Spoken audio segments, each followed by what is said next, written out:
A new batch of Jeffrey Epstein files are out. The latest data dump has over 11,000 files, including photos, videos, emails, audio recordings, and messages. Some of these files are heavily redacted, but tucked inside are several high-profile names, including Donald Trump. The files released Tuesday contain numerous references to the U.S. president, sharpening scrutiny of his long-acknowledged past association with Epstein. The most concrete new detail is an internal email dated January 7, 2020 from a New York prosecutor. It says flight records showed Trump took 8 trips on Epstein's private jet between 1993 and 1996. The email says that Ghislaine Maxwell was aboard at least 4 of those flights. It also describes one flight where the only passengers were Epstein, Trump, and one unidentified 20-year-old whose name is redacted. It is important to note that Trump's name and photographs in the files does not directly mean his involvement in Epstein's sex trafficking crimes. Trump has long denied any wrongdoing, and the Justice Department reiterated that some claims in the files are false. The Justice Department also said that a released document making a crude reference to Trump, purportedly written by Epstein, is fake. The card was purportedly addressed to Larry Nassar, who is serving a life sentence for abusing hundreds of girls. The letter's author writes that our president shares our love of young, nubile girls.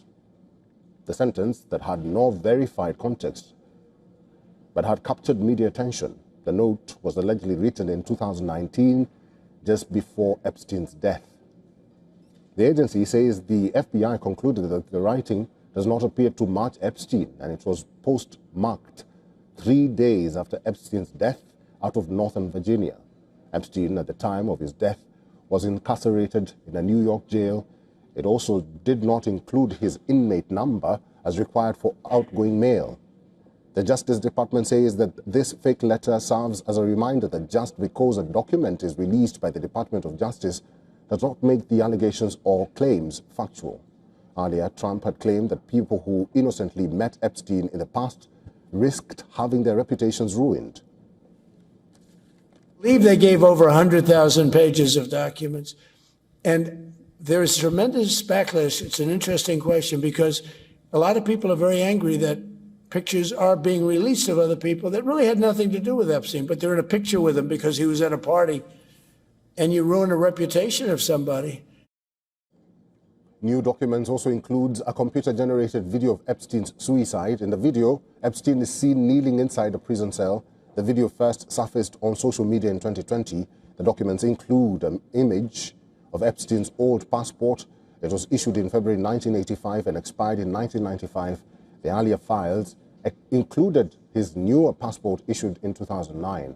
There are several other high-profile names that have found mention in the releases so far. These include Virgin Group founder Richard Branson, Michael Jackson, actor Kevin Spacey, former British Prince Andrew, and former U.S. President Bill Clinton.